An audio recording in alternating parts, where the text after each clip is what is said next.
Why Grippy was J. Cole's greatest verse of all time. Enough time has passed. J. Cole's verse on Grippy was a masterpiece. Me and my team have done extensive research. And don't worry, I'm gonna break it down for you, so stay tuned. Now listen, J. Cole had a small problem. You see, during the peak of the Kendrick-Drake beef, we were all waiting for Cole. He was always talking about how he was the GOAT, and I was with him. The thing is, he started this whole beef. And when it finally came down for him to respond, he drops a diss track. And I'm not gonna lie, it was mid. But little did we know, J. Cole had a vision that none of us could see. He said, might delete later, might delete now, and apologize. The lamest shit I ever did in my fucking life. And I'll be honest, being a J. Cole fan was rough. Going from one of my favorite tracks, Johnny P's Caddy, to then deleting a diss and apologizing. Everybody, and I mean everybody, was hating on Cole. And it just hurted me as a J. Cole fan because, well, I was hating on him too. But after seeing what Kendrick did to Drake, could you really blame the guy? It was a nuclear war, a career-damaging situation, and J. Cole was sleeping like a baby. He probably woke up, had crust in his eyes, hit a little stretch, and went right back to sleep. I kid you not, a fan spotted him at the beach, just chilling. And you know, he's just a chill guy. But in that very moment, he was cooking up his greatest verse of all time. Now, when it comes to J. Cole verses, who could forget his most iconic lines, such as, these niggas think they the shit and they ain't even fought it yet. Or even better, I let you feel like you the shit, but boy, you can't out-fart me. Now, I know what you're thinking. Yes, he was a pioneer for Ice Spice, but his next verse was gonna shock the world because a lot of people were still waiting on what he had to say post-beef. And boy, did he deliver. So one day, J. Cole woke up, stepped out of his homeless shelter, and began riding his bike around the city. And before you come at me, we can all agree that J. Cole looks homeless. I ain't a homeless man, I'm just homeless, man. I mean, it's got to the point where anyone could look like Cole. Cold world!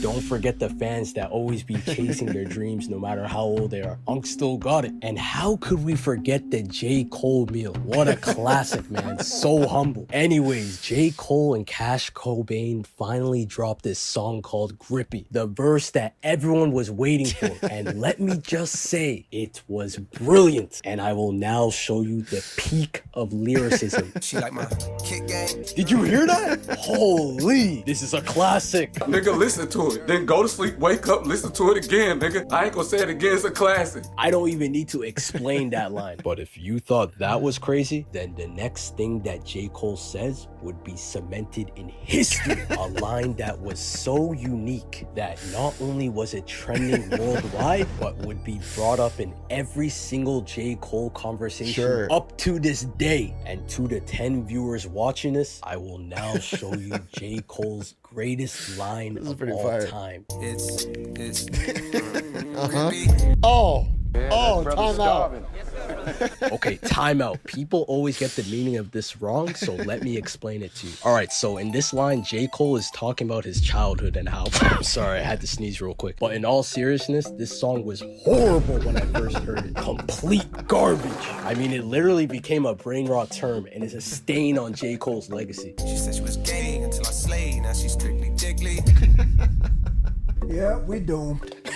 It's crazy how he had an insane feature run up until that point, and now people had a reason to hate on Cole. He really let Nas down again. However, everyone seems to be missing the secret behind this song that made it great. People think that J. Cole intentionally did this to set up for the Fall Off album, while others think that it was just him having fun in the studio. But no, it's deeper than that. I got J. Cole here, and he will tell you how serious this is. None of this is that serious. The true meaning of Grippy that no one seems to get is that it wasn't about a girl. Just look at the lines. She liked my kick game.